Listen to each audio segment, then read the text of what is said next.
16 வயது வரை புளியமரத்தடியில் யோக நிலையில் இருந்த நம்மாழ்வார் தூத்துக்குடி மாவட்டம் குருகூரில் காரியாருக்கும் உடைய நங்கையாருக்கும் வைகாசி மாதம் பௌர்ணமி திதி விசாக நட்சத்திரம் கடக லக்னம் வெள்ளிக்கிழமையன்று நம்மாழ்வார் அவதரித்தார்.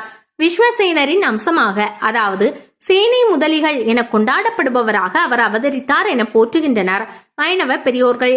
நம்மாழ்வார் அவதரித்த வைகாசி விசாகத்தின் பெருமையை போற்றுகிறது உபதேச ரத்ன மாலை. மாறன் என்று பெயர் சூட்டப்பட்ட அவர் திரு குருகூர் பெருமாள் ஆலய பிரகாரத்தில் புளிய மரத்தில் தொட்டில் கட்டி அதன் நிழலில் தியானத்தில் அமர்ந்தார். பின்னாளில் திருமாலின் திருவடியே கதி என்று நம்மாழ்வார் மாறினார். 16 வயது வரை அந்த புளிய மரத்தடியில் யோக நிலையிலேயே இருந்தார் மாறன். மெல்ல மெல்ல ஞான குருவாக சகல வேதங்களும் கற்றறிந்த ஆச்சாரிய புருஷராக அவருக்குள் தேஜஸ் குடிகொண்டது. திருக்கோளூரில் தோன்றிய மதுரகவி ஆழ்வார் மாறனின் மகிமையை உணர்ந்து பூரித்தார். நீங்களே என் ஆச்சாரியார் என வணங்கினார். பிறகு மாறனுக்கு பணிவிடை செய்வதையே தனது கடமையாக கொண்டு அவருடனேயே இருந்தார்.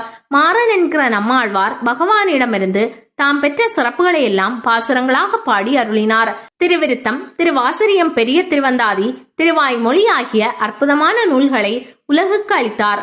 அதனால்தான் ஆழ்வார்களில் தலைவராக நம்மாழ்வார் கொண்டாடப்படுகிறார். பெருமாளின் திருவடியில் நிலையாக சடாரியாக திகழ்கிறார் நம்மாழ்வார். அதனை சடாரி, சடகோபன் என்றெல்லாம் சொல்கிறோம். மாறன், காரிமாறன், சடகோபன், பராங்குசன், பிரியன், திரு குருகூர் நம்பி, பகுலாபரணன், அருள்மாறன், தென்னரங்கள், பொன்னடி, திருநாவியருடைய பிரான் என்றெல்லாம் அழைக்கப்பட்டார். என்றாலும் ஸ்ரீரங்கம் ரங்கநாதர் இவர் நம் ஆழ்வார் என அழைத்ததால் அவருக்கு நம்மாழ்வார் என்னும் பெயரே நிலைக்க பெற்றது. 4000 திவ்ய பிரபந்தத்தில் 1269 பாசுரங்களை இனிக்க பாடி பரம்பொருளை போற்றியுள்ளார் நம்மாழ்வார். 39 திவ்ய தேசங்களில் அருள் சிறப்பையும் போற்றி பாடியுள்ளார். அவரை வணங்கினால் வளம் பெறலாம்.